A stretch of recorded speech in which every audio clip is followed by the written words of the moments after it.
Hello everyone, welcome to my YouTube channel.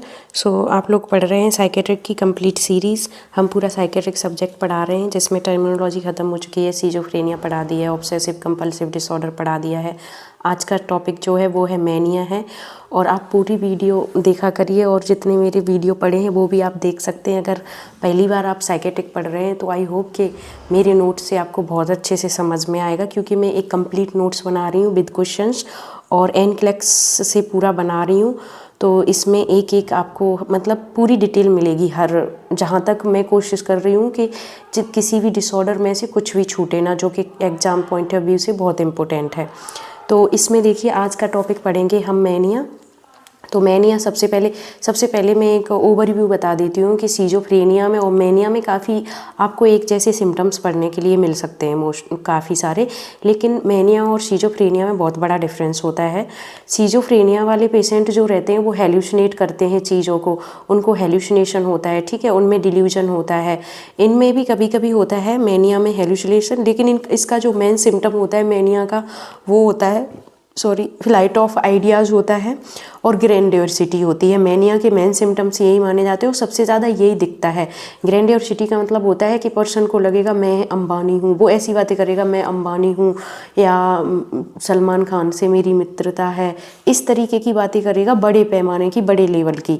मेरे पास इतना पैसा है, मेरे पास गाड़ी है, सब कुछ है, या फिर मैं भगवान हूँ, मैं दुनिया को चला रहा हूँ, इस तरीके की बातें मिलती हैं मैनिया वाले पेशेंट में, तो जो कि ग्रैंडियोसिटी बोलते हैं जिसको, ठीक है। एलिवेटेड मूड होता है, यही मैनिया वाले पेशेंट के सबसे मेन सिम्टम्स होते हैं। तो देखो डेफिनेशन देख लेते हैं। It refers to a condition in which a person has a abnormally elevated mood, grandiosity, irritable mood and along with increase energy and activity.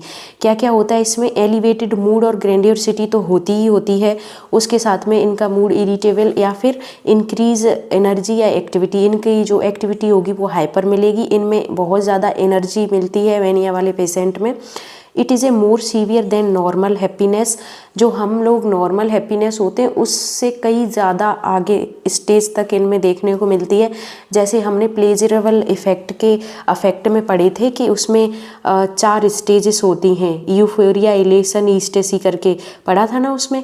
तो वही इनमें देखने को मिलता है मैनिया वाले पेशेंट में, टर्मिनोलॉजी में हमने पढ़ी थी स्टेजेस, ठीक है। तो इसमें एक सीवियर लेवल की हैप्पीनेस होती है, और ये इनमें जो भी ये बिहेवियर होता है इनकी डेली लाइफ को, डेली एक्टिविटी को इंटरफेयर करता है। कोई भी पेशेंट मेंटली इल है तो डेली की लाइफ तो अफेक्ट होगी, वो नॉर्मल लोगों की तरह सारी चीज़ें रूटीनली चीज़ें नहीं करेगा, ना उतना सोचेगा, ना उसको ये होता है कि हमारा फ्यूचर या ये कुछ चीज़ें क्या हैं, ठीक है, जब वो इल हो जाते हैं। तो साइन सिम्टम्स देख लेते हैं मैनिया के।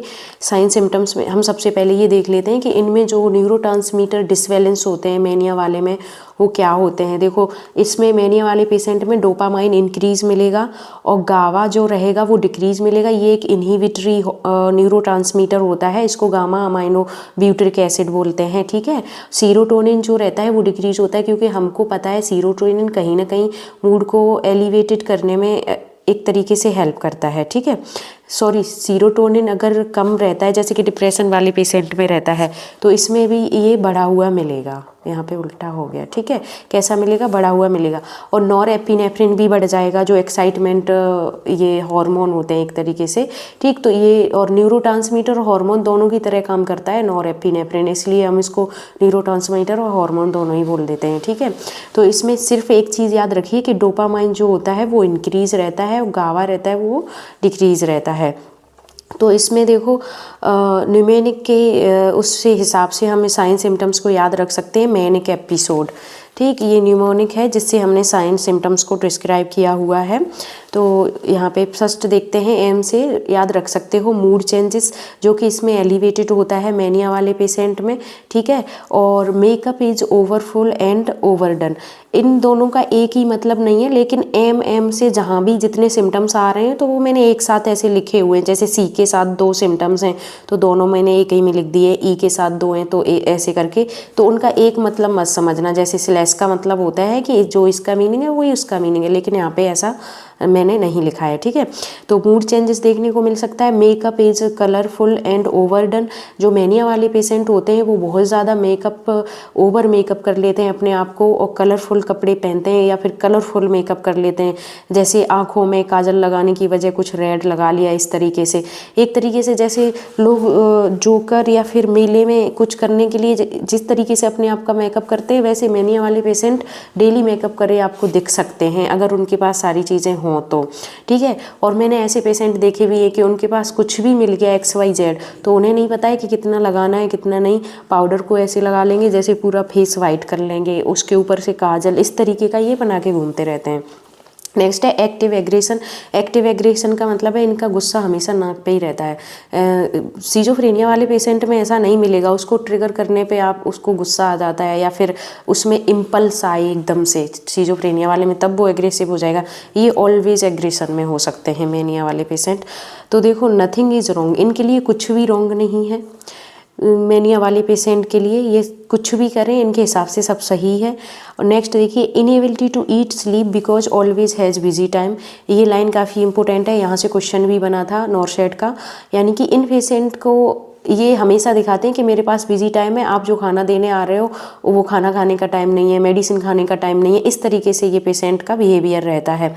तो इसलिए इन पेशेंट्स को हम फिंगर फूड देते हैं। क्या देते हैं? फिंगर फूड देते हैं। फिंगर फूड क्या होता है? ये क्वेश्चन है नॉर्सेट का, इसलिए मैं बता रही हूँ। फिंगर फूड क्या होता है जो कि हम मैनिया वाले पेशेंट को ही देते हैं। फिंगर फूड के कुछ ऐसी चीज़ें हम उन्हें दे दें कि अगर वो एक जगह नहीं बैठ रहा है, इधर उधर भाग रहा है, चल रहा है या फिर बोर्ड में नहीं रह रहा है, कहीं भी है, तो वो उसके पॉकेट में डाल दो, वो चलते फिरते खाता रहे और उसमें थोड़ी सी न्यूट्रिएंट्स भी हो, एनर्जी भी हो। जैसे कि उसको चने दे दो, फिंगर फूड ही बोलेंगे, उसको चने दे दो, या फिर उसको कोई ऐसे कहते हैं जैसे दाल मोठ वगैरह ऐसी चीज़ें उसको दे दो जिससे कि वो चलते फिरते खाता रहे, ठीक है। या फिर उसको फ्रूट्स कट करके दे दो तो खाता रहेगा। अगर तुम उसको ऐसे ही दे दोगे तो वो नहीं खाएगा, ठीक है। तो कुछ भी चीज़ें हैं हम उनको ऐसे बना के दें कि वो अपने हाथ में पकड़ ले और हाथ में पकड़ के रहे, तो या पॉकेट में रखे रहे, तो जब भी वो अपने पॉकेट में हाथ वाथ डालेगा तो निकालेगा तो खा लेगा।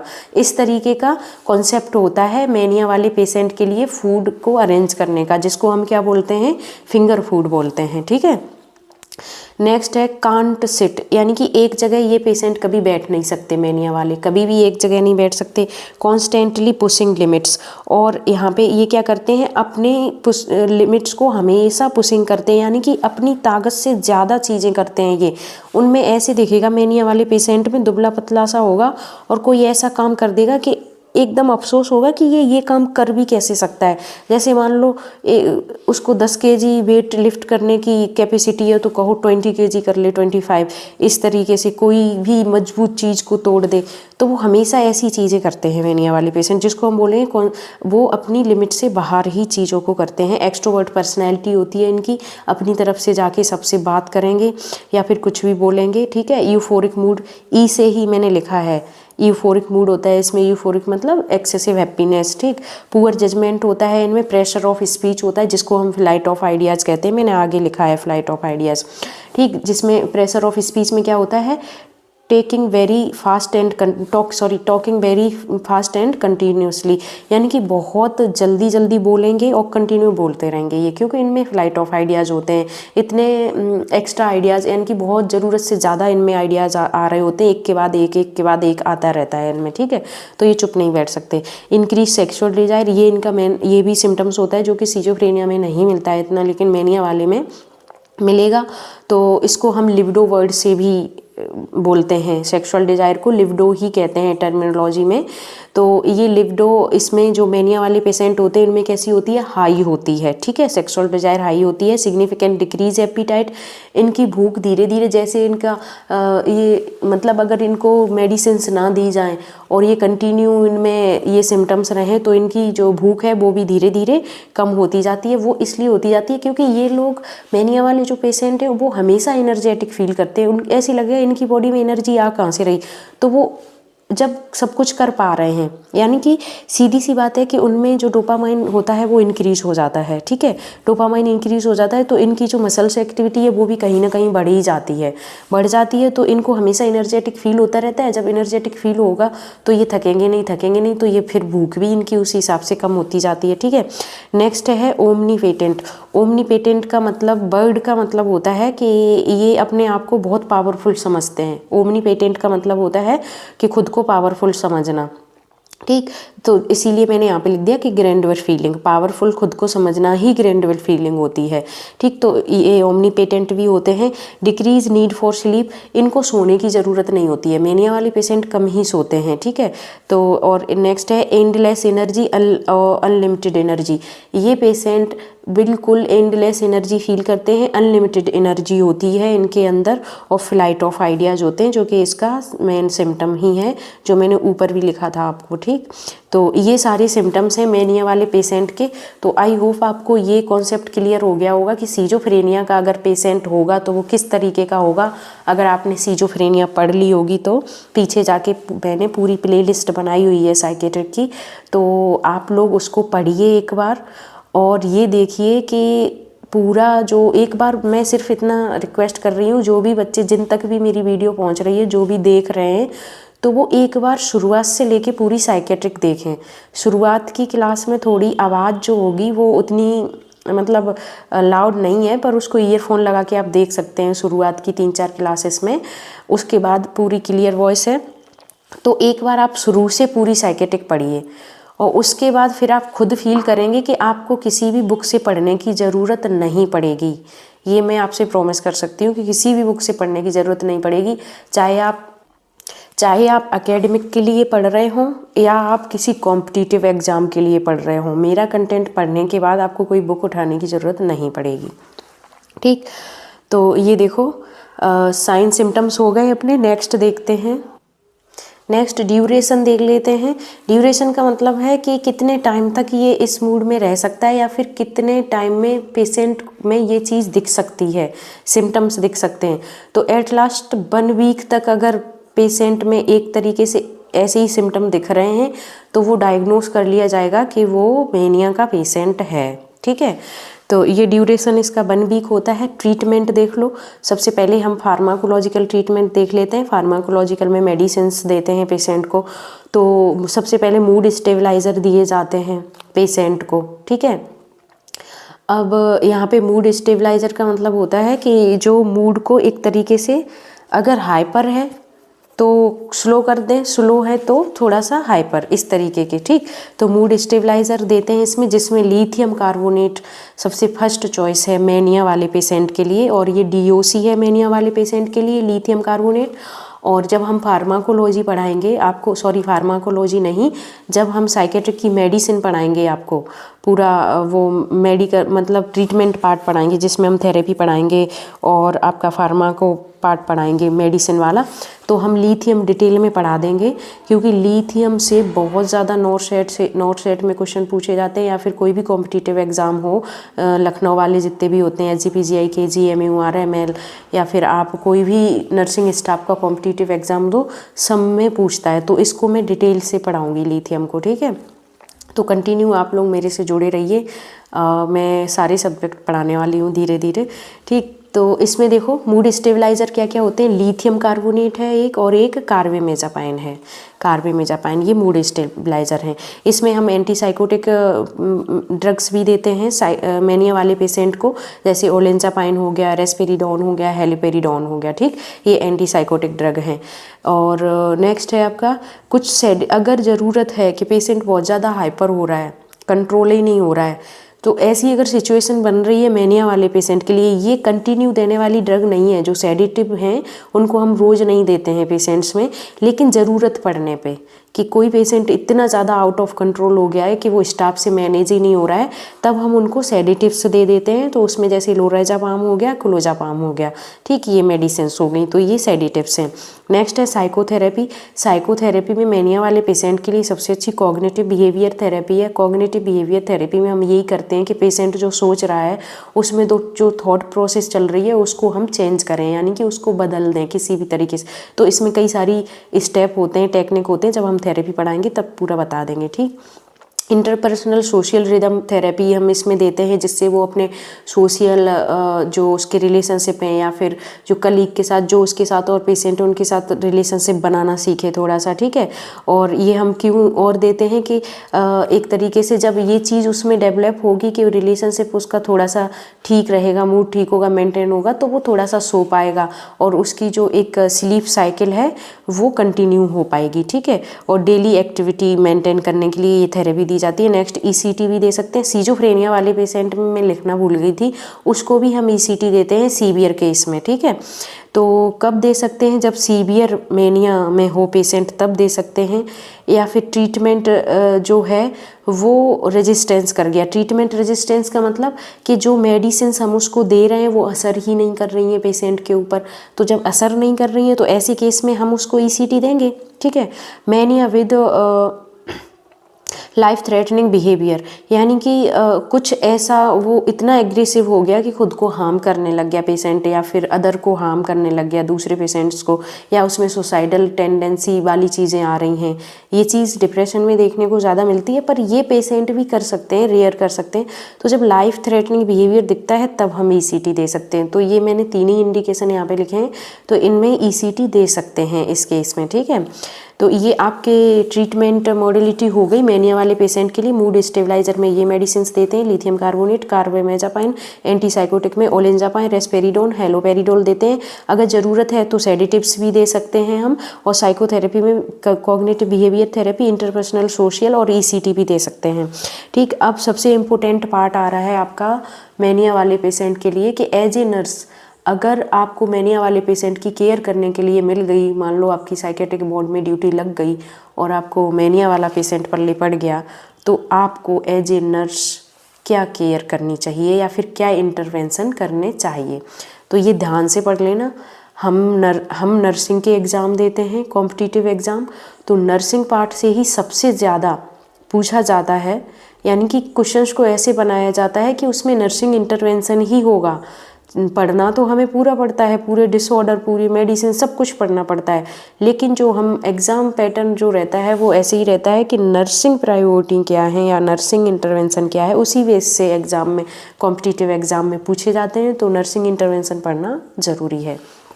तो इसमें देखें, assist the client closely for fatigue.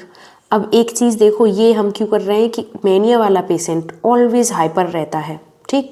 उसको तो इंटलेस एनर्जी फील होती है, डोपामाइन उसका बढ़ा हुआ है, उसमें हाइपर एक्टिविटी है, लेकिन एक टाइम ऐसा भी तो आ सकता है कि वो थकेगा। तो हम क्लोजली मॉनिटर करेंगे पेशेंट की फटीग को। फटीग का मतलब होता है थकना, ठीक। Remove hazardous object from the environment. हम एनवायरनमेंट, उसके सराउंडिंग से कोई भी ऐसी चीज़ नहीं रखेंगे कि जो खतरा हो उससे उस पेशेंट को, यानी कि कोई ऐसी चीज़ है कि जो ऑब्जेक्ट उठा के वो खुद को हार्म कर दे या दूसरे पेशेंट्स को हार्म कर दे, जैसे चाकू हो गया, कोई लोहे की चीज़ें हो गई, या फिर कोई भारी भरकम लकड़ी के कोई मटेरियल्स हो गए। तो ऐसी चीज़ें हम पेशेंट के सराउंडिंग में नहीं रखते हैं मेनिया वाले के, ठीक है।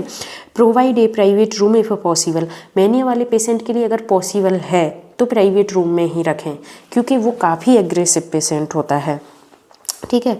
नेक्स्ट है provide frequent rest period and monitor for sleep pattern.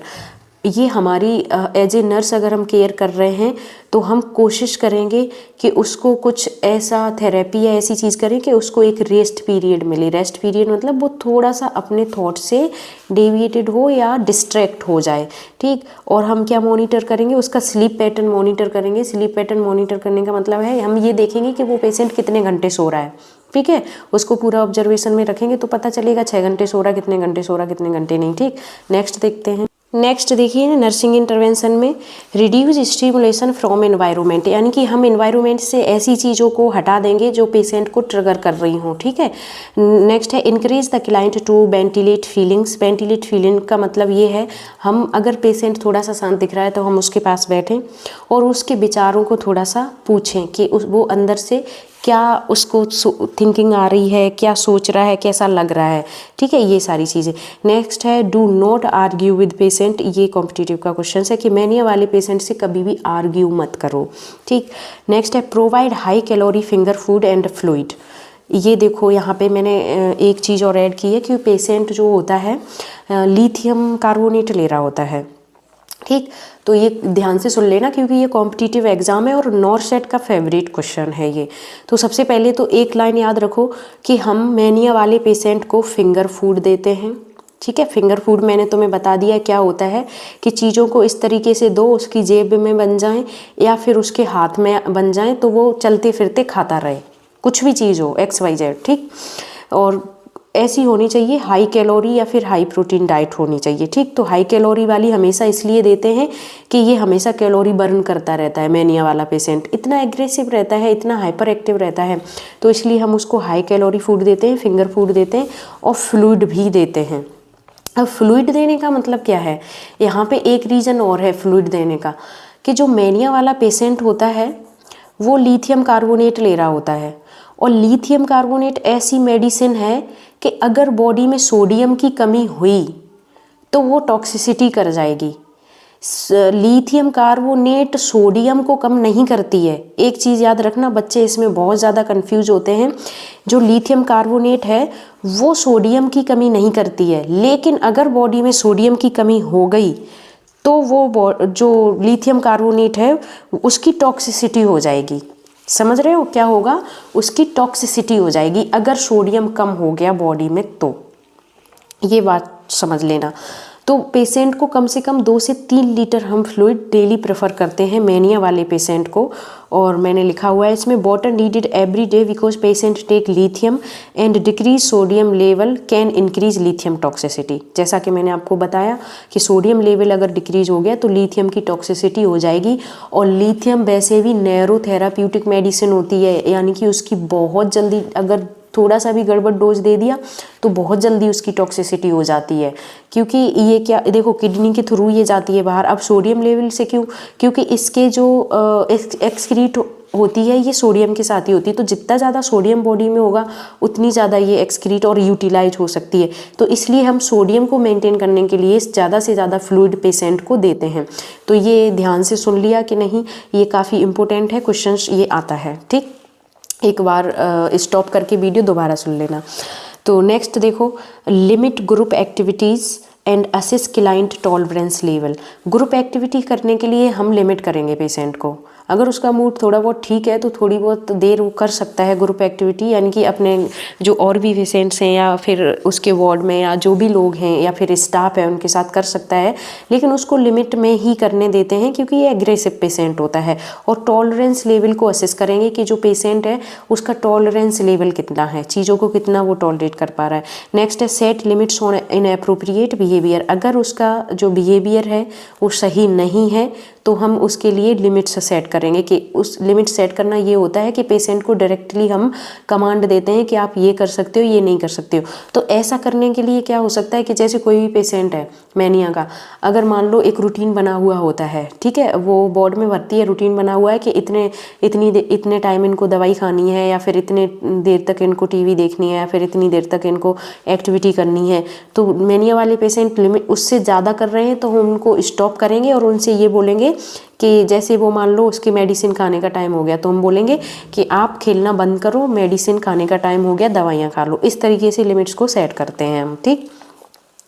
Next है अवॉइड कॉम्पिटिटिव गेम्स। कभी भी मैनिया वाले पेशेंट को कॉम्पिटिटिव गेम्स हम नहीं खेलने देते हैं एग्रेशन की वजह से, बस इतना याद रखना।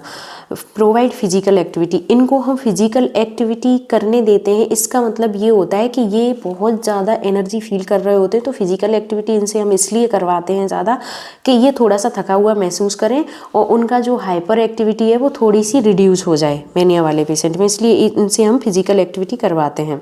नेक्स्ट है help the client focus on one topic during conversation, so talk on one topic at a time. Mania वाले पेशेंट से हम एक बार में एक ही टॉपिक पे इसलिए बात करते हैं क्योंकि इनमें बहुत फ्लाइट ऑफ आइडियाज़ होते हैं, यानी कि कंटिन्यू इनको आइडियाज़ आ रहे होते हैं।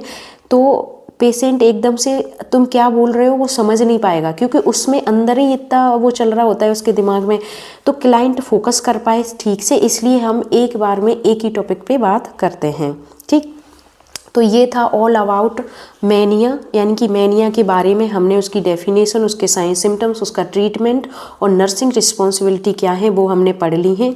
अब हम देखेंगे कुछ इम्पोर्टेंट क्वेश्चंस जो कि एग्ज़ाम के लिए बहुत ज़्यादा इम्पोर्टेंट हैं, ध्यान से पढ़ लेना। सारे क्वेश्चंस NCLEX बेस्ड हैं सारे क्वेश्चंस। तो देखो फर्स्ट क्वेश्चंस देखो, a manic client begins to make sexual advance toward visitor in the day room when the nurse firmly state this is not allowed. The client become verbally abusive and threaten physical violence to nurse. In this situation best implementation by the nurse. इसका मतलब समझिए कि एक patient है, ठीक है, वो एक विजिटर आया हुआ है। विजिटर का मतलब कि किसी दूसरे पेशेंट से मिलने के लिए कोई भी आया है डे रूम में, ठीक है, दूसरे पेशेंट के फैमिली वाले या कोई भी आए हैं मिलने के लिए। तो वो क्या कर रहा है, मेक सेक्सुअल एडवांस, यानी कि वो कुछ ऐसे सेक्सुअल टाइप के मतलब कुछ बिहेवियर कर रहा है, ठीक, क्योंकि इनमें तो हाई लिबिडो होता ही है, आपने देखा है कि हाई लिबिडो होता है मैनिया वाले पेशेंट में। तो ये सब देख के जो नर्स है उसको डांटती है स्ट्रिक्टली और बोलती है कि ये सब अलाउ नहीं है। तो पेशेंट क्या करता है, वो बहुत ज़्यादा एब्यूजिव करने लगता है, यानी कि गालियाँ देने लगता है या फिर कुछ उल्टा सीधा बोलने लगता है नर्स से और फिजिकली हार्म करने के लिए बोलने लगता है नर्स से। तो ऐसी सिचुएशन में जो नर्स है वो क्या करेगी, यानी कि उसकी फर्स्ट प्रायोरिटी क्या है नर्स की, ठीक है। तो देखो इसमें एक एक करके, फर्स्ट है आपका tell the client behaviour is inappropriate. अगर आप उसको ये बोलोगे तो उस टाइम पे वो एग्रेसिव हो चुका है। जब वो एग्रेसिव हो चुका है उसके बाद क्या पेशेंट इसको सुनेगा। Place the client in seclusion for 30 minute, या तो उसको एक अलग रूम में बंद कर दो 30 मिनट के लिए। नेक्स्ट है escort the client to their room with the assistance of other staff. Next है give the punishment of the client. तो इन चारों में से हम एज ए नर्स हमारी क्या प्रायोरिटी है कि हमें क्या करना चाहिए उस वक्त, जिस वक्त वो एक डे रूम में जहाँ विजिटर आया हुआ है वहाँ पे ये सब सेक्सुअल एडवांस यानी कि सेक्सुअल बिहेवियर जैसी कुछ चीज़ें कर रहा है पेशेंट उसके सामने, तो हम क्या करेंगे। चारों आपने पढ़ लिए हैं। तो देखो जब वो एग्रेसिव हो चुका है नर्स के रोकने के बाद, तो अगर हम उसको कहेंगे कि तुम ये गलत कर रहे हो, सही नहीं कर रहे हो, ऐसा मत करो, तो वो नहीं सुनेगा, ठीक। उसको सेक्लूजन 30 मिनट अगर उसको रूम में रख दो तो वो ट्रिगर हो जाएगा। ये एक स्टिमुलेशन हो गया उसके लिए कि तुम उस वक्त वो एक तो एग्रेसिव है और आपने उसको अकेले रूम में और बंद कर दिया तो वो और ज़्यादा एग्रेसिव हो जाएगा। ये ठीक है। Escort the client to their room, यानी कि उसी के रूम में जो क्लाइंट का रूम है उसी में उसको, एस्कॉर्ट का मतलब होता है कि एक जगह उसको सिक्योर कर दिया, ठीक। तो उसको उसी के रूम में रख दो, पेशेंट के रूम में जो उसका रूम है ले जाके, और वहाँ पे एक स्टाफ असिस्टेंट के तौर पे भी उसके साथ छोड़ दो, ठीक है। तो ये सबसे मतलब प्रायोरिटी वाला नर्सिंग मैनेजमेंट है। और पनिशमेंट तो नहीं देते हैं, ठीक है। पनिशमेंट यहाँ पे हम देंगे तो वो इस तरीके का बिहेवियर नहीं रोक सकता है क्योंकि वो मैनिक पेशेंट है। तो इसका सी ऑप्शन सही है। नेक्स्ट क्वेश्चन देखते हैं। क्वेश्चन नंबर 2 देखो, ये सारे क्वेश्चन NCLEX से लिए हैं मैंने, NCLEX की बुक से, जो आपकी मॉसफी सॉन्डर्स आते हैं उनसे, ठीक। तो देखो, the nurse observe that client is pacing agitated and aggressive gesture, the client's speech pattern is rapid and affect is belligerently which is nurse's priority to care. अब एक ऐसा पेशेंट है, वो तो लग रहा है कि ये मैनिया का ही पेशेंट है। क्लाइंट इज पेसिंग, पेसिंग का मतलब इधर से उधर चल रहा है, एक जगह नहीं बैठ रहा है। एजिटेटेड है, ठीक है, और एग्रेसिव गेस्चर बना रहा है। स्पीच पैटर्न उसका रैपिड हो गया है, यानी कि फ्लाइट ऑफ आइडियाज शो कर रहा है। तो ऐसे में नर्स की प्रायोरिटी क्या होगी कि इस पेशेंट को शांत करने के लिए आप क्या कर सकते हो एज ए नर्स। आपने नर्सिंग रिस्पॉन्सिबिलिटी सारी पढ़ ली है, तो उस हिसाब से इस चारों ऑप्शंस में से आपको जो भी सही लगे चूज़ करें। पहले ही सोच लें अपने दिमाग में और फिर देखें आपका आंसर सही जा रहा है या नहीं। तो फर्स्ट ऑप्शंस देखिए, provide safety for the client and other client on the unit. Next है assist the staff in caring for the client in a controlled environment. Next है set the client limits. Next है reduce the stimulation from environment. अब यहाँ पे एक चीज़ देखो आप कि वो पेशेंट एग्रेसिव है ऑलरेडी, तो एग्रेसिव होने पे इनमें से कौन कौन चीज़ें हम उस पर इम्प्लीमेंट नहीं कर सकते, उनको पहले ही हटा दो। रिड्यूस स्टिमुलेशन का यहाँ क्या मतलब है, वो तो एग्रेसिव हो चुका है ऑलरेडी, तो यहाँ पे ट्रिगर स्टिमुलेशन से क्या होता है, ट्रिगर होता है पेशेंट, तो वो तो ऑलरेडी स्टिमुलेट हो चुका है, तो ये तो प्रायोरिटी नहीं है। करेंगे हम ये भी, पर बाद में करेंगे, पर ये प्रायोरिटी नहीं है। यहाँ पे प्रायोरिटी पूछा है, क्या पूछा है, प्रायोरिटी, तो ये भी प्रायोरिटी नहीं है। सेट द क्लाइंट लिमिट्स, अरे पहले उसको शांत तो कर लें तब उसकी लिमिट हम सेट करेंगे, ये भी कर लेंगे बाद में, तो ये भी प्रायोरिटी नहीं है। अब इन दो ऑप्शंस में देखो ध्यान से, assist the staff in caring for the client in A controlled environment, अब ये भी नहीं हो सकता है ना। तो सबसे पहले मस्ट होता है सेफ्टी, ठीक है, हम सबसे पहले पेशेंट की और वहाँ पे सराउंडिंग में जो लोग हैं उनकी सेफ्टी को देखेंगे। तो ये प्रायोरिटी पूछ रहे हैं तो सेफ्टी तो सबसे फर्स्ट पे ही आता है, चाहे किसी भी तरीके, चाहे आप फाउंडेशन में पढ़ लीजिए या यहाँ पे किसी भी तरीके में पढ़ लीजिए, पेशेंट की सेफ्टी ही फर्स्ट होती है। तो इसका ए ऑप्शन सही हो जाएगा कि provide safety for the client and others client on the unit, ठीक है, तो ये इसका राइट आंसर हो जाएगा। नेक्स्ट जो थर्ड क्वेश्चन है वो नॉरसेट 5 में पूछा हुआ है ऑलरेडी, तो इसको देखिए, a client scheduled for a 6 week ECT treatment, what intervention is important during the 6 week of course treatment, यानी कि एक पेशेंट है, मैनिया का ही समझ लो पेशेंट है, तो उसको क्या किया गया, 6 वीक के लिए उसको ECT दी जाएगी। यानी कि हमने ये पढ़ा था, सिजोफ्रेनिया में भी पढ़ा था कि हम 20 से 25 ECT दे सकते हैं, ठीक है, तो हम वैसे ही मैनिया वाले पेशेंट में भी 20 से 25 लगभग दे सकते हैं काउंटिंग में। तो लगातार उसको 6 वीक तक ECT चलने वाली है। तो जब उस पेशेंट को ECT चल रही है तो इस 6 वीक के ड्यूरेशन में हमारे लिए क्या इम्पोर्टेंट इंटरवेंशन है, ठीक है, ट्रीटमेंट के ड्यूरेशन में जो ट्रीटमेंट चल रहा है, ECT चल रही है, उसके दौरान हमारा क्या इंटरवेंशन है, तो इसको एक एक करके पढ़िए। मेंटेनेंस ऑफ सोडियम इनटेक, क्या ECT से सोडियम का कोई लेना देना है, सोच के देखो। Elimination of benzodiazepine for night time sedations, या फिर avoidance of exposure to the sun, provide tyramine free diet. तो इसमें देखो क्या करते हैं, जो ECT वाला पेशेंट है, एक कॉन्सेप्ट समझ लो, तो ECT वाले पेशेंट में हम क्या करते हैं, जो सीजर को प्रोड्यूस करते हैं, ना कि रोकते हैं, क्या करते हैं, सीजर को प्रोड्यूस करते हैं, क्योंकि हम जब शॉक देते हैं पेशेंट को तो उसको झटके आते हैं, सीधी सी बात, तो सीजर को प्रोड्यूस ही तो कर रहे हैं, एक तरीके से सीजर को हम प्रोड्यूस कर रहे हैं, जिससे क्या होता है कि वो इलेक्ट्रिक शॉक देने से जो थोड़ा सा न्यूरोट्रांसमीटर का बैलेंस है वो थोड़ा सा नॉर्मल आ जाता है। ये सारी चीज़ें मतलब ब्रेन की जो इलेक्ट्रिक जो चीज़ है या थॉट प्रोसेस जो भी है वो थोड़ा सा ठीक हो जाता है ECT से। तो इसमें हम ECT में सीधी एक बात याद रखो, हम सीजर को प्रोड्यूस करते हैं, ठीक है। तो इसमें से ऐसा ऑप्शन ढूंढो कि जो सीजर को डिक्रीज कर रहा हो या फिर सीजर से रिलेटेड इसमें कुछ भी हो। तो सीजर से रिलेटेड देखो, ये सन एक्सपोजर ये भी नहीं है, सोडियम इंटेक भी नहीं है, टायरामाइन फ्री भी डाइट भी नहीं है, इसमें सिर्फ एक बेंजोडाइजापाइन मेडिसिन है, ये हो सकती है। कैसे हो सकती है, ये एक सेडेटिव है और सेडेटिव देने से सीजर रिड्यूस होते हैं। क्या होते हैं, सीजर रिड्यूस होते हैं। तो अगर उसकी मेडिसिन में बेंजोडाइजापाइन चल रही है, एक्चुअली अगर उसका डिप्रेशन का पेशेंट होता है तब इस तरीके का मेडिसिन चल रहा होता है ना उसमें, डिप्रेशन वाले में, या फिर ये मैनिया वाले में भी चल रहा होता है, सॉरी हमने पढ़ा है बेंजोडाइजापाइन, क्योंकि ये तो सेडेटिव है, तो मैनिया वाले पेशेंट को भी दे सकते हैं सेडेटिव्स। तो अगर उस पेशेंट को सेडेटिव चल रहा है तो एलिमिनेट कर दो, ठीक है, जब तक उसको ये चल रहा ना, या फिर सुबह उसको ECT लगने जा रही है और शाम को उसको तुम बेंजोडाइजापाइन नहीं दे सकते हो। वो इसलिए नहीं कर सकते, फॉर नाइट टाइम सेडेशन, तो नाइट टाइम में हम उसको नहीं दे सकते, एलिमिनेट कर दो। अगर वो शाम को सेडेशन की टेबलेट ले रहा था तो अगर उसको ECT लगने जा रही है तो हमको वो टैबलेट होल्ड करनी पड़ेगी, क्योंकि ये मेडिसिन्स सीजर को कम कर देती है। क्या करती है? सीजर को कम कर देती है। तो इसलिए इसका ऑप्शन जो है वो बी ऑप्शन सही होगा। कौन सा ऑप्शन सही होगा? बी ऑप्शन सही होगा। और प्रोवाइड टायरामिन फ्री डाइट, ये भी देख लो।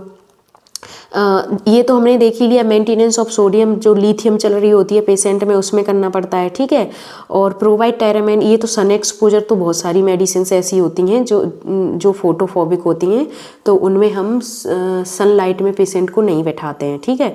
तो इसमें प्रोवाइड टायरामिन फ्री डाइट देख लो। ये जो आपका मोनो अमाइनो ऑक्सीडेज इनहिबिटर जो मेडिसिन्स होती हैं, जो हम डिप्रेशन वाले पेशेंट को देते हैं, ठीक है, मोनो अमाइनो ऑक्सीडेज इनहिबिटर, उसमें डिप्रेशन वाले पेशेंट को कई सारी मेडिसिन देते हैं हम। उसमें हम दे रहे होते हैं जैसे अपनी एंटी डिप्रेसिव मेडिसिन दे रहे होते हैं, ठीक है, और उसमें मोनो अमाइनो ऑक्सीडेज भी देते हैं। तो जिन पेशेंट को मोनो अमाइनो ऑक्सीडेज मेडिसिन चल रही होती हैं डिप्रेशन वाले को, ये याद रखना, डिप्रेशन वाले को, तो उसमें हम टायरामिन वाली जो डाइट है वो नहीं देते हैं। और tyramine most of packed food जो रहते हैं उनमें मिलता है, या फिर जो चीज़ है मतलब आपका जो दही वगैरह ऐसी चीज़ें होती हैं उनमें होता है टायरामिन, ठीक। तो जिन जिन प्रोडक्ट में टायरामिन होता है वो फूड हम मोनो अमाइनो ऑक्सीडेज इनहिबिटर वाले पेशेंट को नहीं दे सकते हैं। और ये भी नॉरसेट का बहुत फेवरेट क्वेश्चन है। मेरे ख्याल में ये 3-4 बार तो पूछ लिया गया है लगातार नॉरसेट में, ठीक है। तो फ्री टायरामिन डाइट देते हैं, क्योंकि ये जब अगर आपने फ्री टायरामिन डाइट नहीं दी और patient mono oxidase amino inhibitor ले रहा है, ठीक है, और आपने टायरामिन भी दे दिया साथ में, तो ये दोनों मिलके क्या करते हैं, पेशेंट को सीवियर बीपी बढ़ा देते हैं। और सीवियर बीपी बढ़ने की वजह से पेशेंट को ऑक्सीपिटल हेडेक होता है, यानी कि बैक साइड पे जो ऑक्सीपिटल एरिया है वहाँ पे सीवियर पेन फील करेगा पेशेंट। तो इसलिए जिनको मोनो अमाइनो ऑक्सीडेज इनहिबिटर चल रही होती हैं मेडिसिन, जो कि डिप्रेशन वाले पेशेंट में देते हैं, उसमें हम टायरामिन फ्री डाइट देते हैं, ठीक। आई होप समझ में आ गया होगा। नेक्स्ट देखो question number 4, A patient with mania claims I have special power. ये तो समझ में ही आ गया होगा पढ़ के मेरे ख्याल से। I have special power and can control the government, this symptoms is called.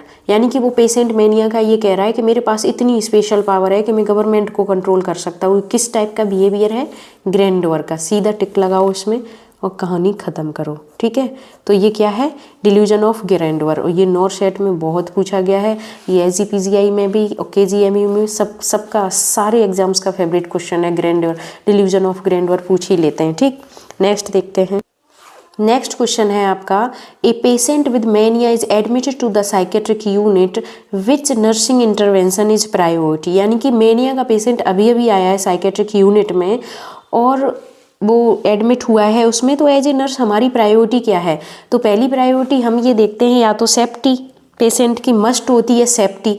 तो अगर ऑप्शंस में सेफ्टी है तो सेफ्टी को चूज करो, और सेफ्टी नहीं है तो दूसरा हम बेसिक नीड देखते हैं उसकी प्रायोरिटी में। बेसिक नीड जैसे उसको रहने में कंफर्टेबल है, सोने में कंफर्टेबल है, खाना पूरा मिल रहा है कि नहीं, ये सब चीज़ें देखते हैं, ठीक है।